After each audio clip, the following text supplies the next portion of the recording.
বাংলাদেশের সাথে ভারতের একটা অমীমাংসিত ইস্যু হয়ে আছে এবং বটম লাইন হচ্ছে বাংলাদেশ পানি পাচ্ছে না। বাংলাদেশ বলে ইন্ডিয়া পানি দিচ্ছে না, ইন্ডিয়া বলে এটা তো পশ্চিমবঙ্গের ব্যাপার, পশ্চিমবঙ্গ না দিলে আমরা কি করতে পারি। আর পশ্চিমবঙ্গের মুখ্যমন্ত্রী মমতা ব্যানার্জি বলছেন তিস্তায় তো জলই নাই, দেব কিভাবে, আপনি তোরসার জল নিয়ে যান। মমতা ব্যানার্জির কথা সত্য, তিস্তার পানির প্রবাহ পশ্চিমবঙ্গে যা থাকার কথা ছিল তার 16 ভাগের মাত্র 1 ভাগ আসছে, তার মানে ডেডলক।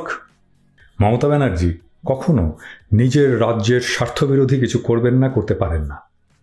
উনি তো তিস্তার পানি বাড়াতে পারবেন না। তাহলে সলিউশন কি?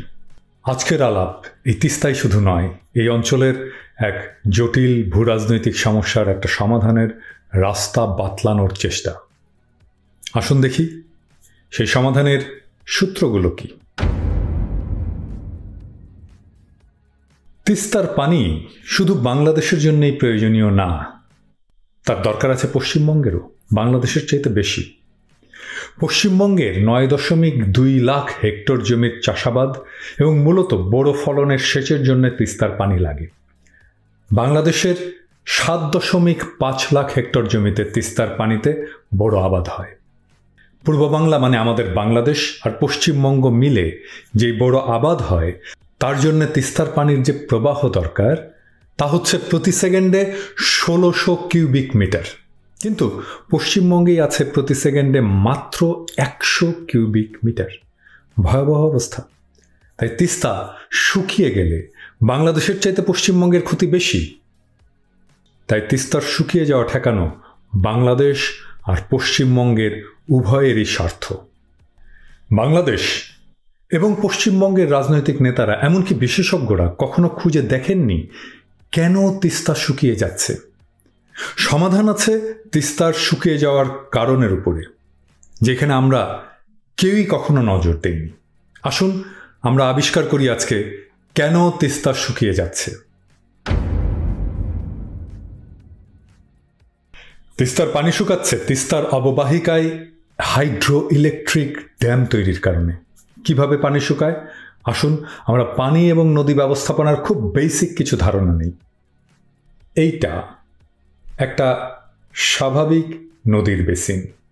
নদীতে নিচে পানি থাকে, পাশে থাকে 2 ধার উঁচু করা নদীর পাড়। এই পাড়ে থাকে ভেজিটেশন, বাংলায় বললে ঘাস, লতা, গুল্ম। এই নদী প্রবাহিত হতে থাকলে আশেপাশের মাটি পানি কিছুটা শুষে নেয়। এই পানি সেই ঘাস, লতাগুল্মের প্রশ্বাসের কাজে লাগে। এই প্রসেসটাকে বলে ইভাপোট্রান্সপিরেশন। একটা স্বাভাবিক নদীকে বাধাহীনভাবে চলতে দিলে নদীর পানি প্রকৃতিতে মিশে যায় মূলত ইভাপোট্রান্সপিরেশনের মাধ্যমে। এর মাধ্যমে নদীর অববাহিকায় নদীর প্রবাহের পানির একটা অংশ ধরেও রাখে। ইভাপোট্রান্সপিরেশনে নদীর পানি অতি সামান্য পরিমাণে হারায়। কিছুটা নদীর পানি বাষ্পীভূত হয়, যেই পানিটা নদীর সারফেসে থাকে, মানে এইখানে। যখন আপনি হাইড্রো ইলেকট্রিক প্রজেক্ট বানাবেন তখন আপনি নদীতে বাদ দিয়ে পানির রিজার্ভার বানাবেন। সেই পানি আপনি একটা সরু চ্যানেল দিয়ে টারবাইনের উপরে ছাড়বেন। যখন বিপুল পানি টারবাইনে পড়বে তখন তার টারবাইনকে ঘুরাবে এবং তার ডায়নামোকে ঘুরাবে এবং বিদ্যুৎ উৎপাদিত হতে থাকবে। আমাদের কাপ্তাই লেক আসলে একটা রিজার্ভার। কর্ণফুলী নদীতে বাদ দিয়ে এমন রিজার্ভার তৈরি করেছি আমরা। এই রিজার্ভার যখন তৈরি করা হয় তখন পানির যেই সারফেসে সানলাইট বা সূর্যালোকে এক্সপোজড হয় তা বেড়ে যায় বহুগুণে। এই যে দেখেন, আমি পাশাপাশি 2টা অবস্থার চিত্র দিচ্ছি।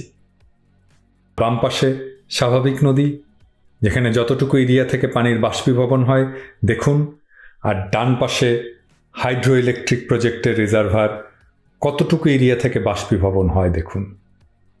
এর ফলে পানিটা ফিরে নদীর বুকে পড়লেও পানির পরিমাণ ক্রমাগত কমতে থাকে। থার্মো ইলেকট্রিক পাওয়ার প্ল্যান্টে মানে কয়লা বা গ্যাস পুড়িয়ে যেখানে বিদ্যুৎ উৎপাদন করা হয় সেখানে পানি ফুটিয়ে বাষ্প করে টারবাইন ঘোরানো হয়। হাইড্রো ইলেকট্রিক প্রজেক্টে 1 কিলোওয়াট বিদ্যুৎ উৎপাদনের জন্য 22 গ্যালন পর্যন্ত পানি শুকিয়ে ফেলতে হয়। আর 1 কিলোওয়াট থার্মো ইলেকট্রিক বিদ্যুৎ তৈরি করতে মাত্র আধা গ্যালনেরও কম পানি শুকাতে হয়। এবারে আসুন আমরা দেখি তিস্তায় হাইড্রো ইলেকট্রিক প্রজেক্ট কতগুলো। তিস্তায় ভারত সরকারের মোট 20টা হাইড্রো ইলেকট্রিক প্রজেক্ট করার পরিকল্পনা করেছে। এর মধ্যে 5টা ইতিমধ্যেই হয়ে গেছে, আর 15টা নির্মাণের নানা পর্যায়ে আছে। আমি আপনাদের এখন গুগল আর্থ থেকে দেখাবো হাইড্রো ইলেকট্রিক বাঁধগুলো। প্রথমটা হচ্ছে এইটা, Chungthang hydro electric power project. আপনারা দেখতে পাচ্ছেন পানির রিজার্ভার, বাঁধের ওই পারে পানি আটকে আছে আর এই পারে পানি নেই, শুকনো।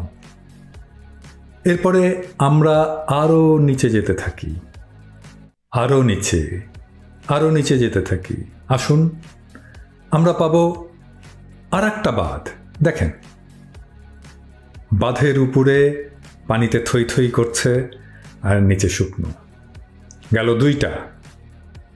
তারপরে আসুন আরো নিচে যাই, নিচে যেতে থাকি। আপনারা যেতে যেতেই বুঝতে পারবেন পানির উচ্চতা বাড়ছে নদীতে। তার মানে এটা আর একটা রিজার্ভারের শুরু। আর কিছু পরেই দেখবেন আর একটা বাঁধ। এই যে দেখেন আর একটা বাঁধ, সিংটাম তিস্তা ড্যাম। এটা 3 নাম্বার। তারপরে আসুন আমরা আরো নিচে নামতে থাকি। এই সবগুলোই হয়েছে আসলে সিকিম অঞ্চলে। তারপরে আবার একটা ড্যাম শুরু হবে। দেখুন পানির উচ্চতা বাড়ছে।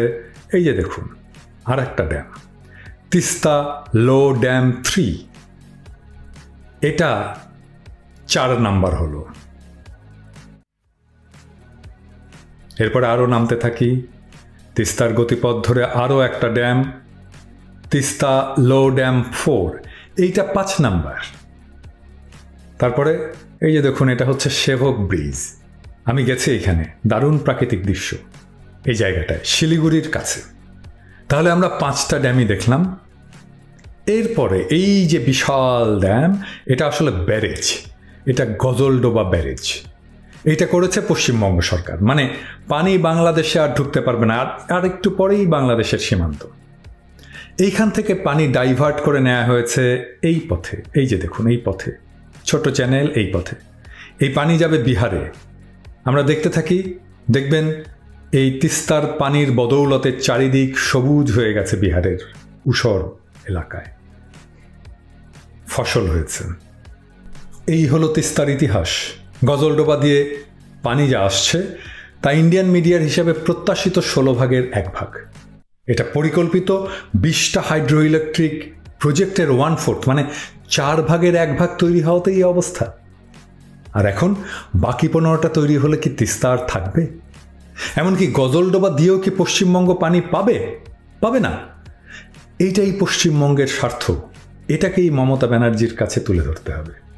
ওনাকে বোঝাতে হবে কেন তিস্তায় পানি আসছে না, কেন তিস্তা শুকিয়ে যাচ্ছে। তাই তিস্তার মৃত্যু ঠেকানো পশ্চিমবঙ্গ এবং বাংলাদেশের উভয়েরই স্বার্থ। এটা শুধু পানি নয়, খাদ্য নিরাপত্তার প্রশ্ন জড়িত।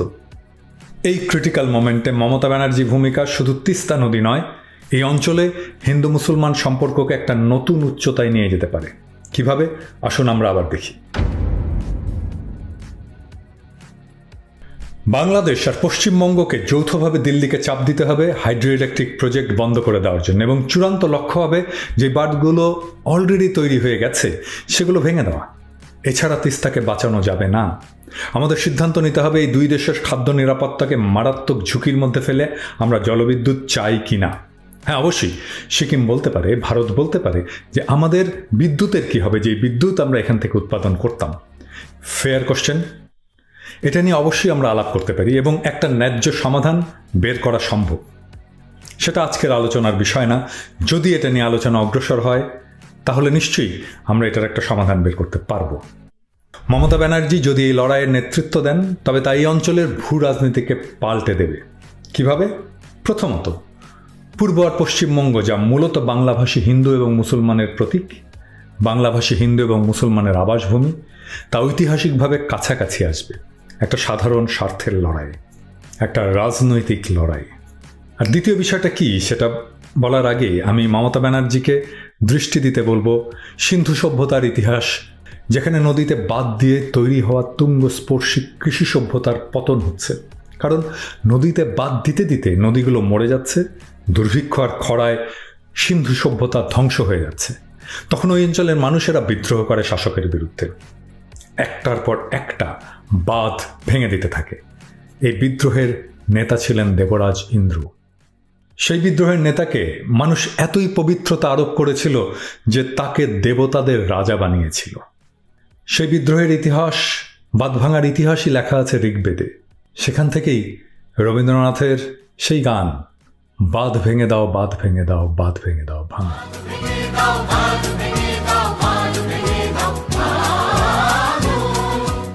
সংস্কৃতিতে গো শব্দের দুইটা অর্থ, পানি এবং গরু। ঋগ্বেদে গোহত্যাকে পাপ বলা হয়েছে, মানে নদী হত্যাকে পাপ বলা হয়েছে। নদীকে মুক্ত করা প্রার্থনার তুল্য বলা হয়েছে। মমতা ব্যানার্জি, আপনিই পারেন উত্তর ভারতে গো শব্দের অর্থ গরু বানিয়ে মুসলমান সম্প্রদায়ের বিরুদ্ধে যে অনন্ত হিংসা জারি রেখেছে মোদী সরকার, সেটাকে রিডিফাইন করতে। গো অর্থ নদী, তাই তো পবিত্র গঙ্গা যেখান থেকে তৈরি হয়েছে তার নাম গোমুখ। আমাদের নদীর নাম হয় গোমতী। প্রিয় মমতা দিদি, let us reclaim hour great religion from fanatics. আসুন আমরা হিন্দু মুসলমান সম্প্রদায়ের ঐতিহাসিক বিরোধকে অতীতের ইতিহাস বানিয়ে ফেলি।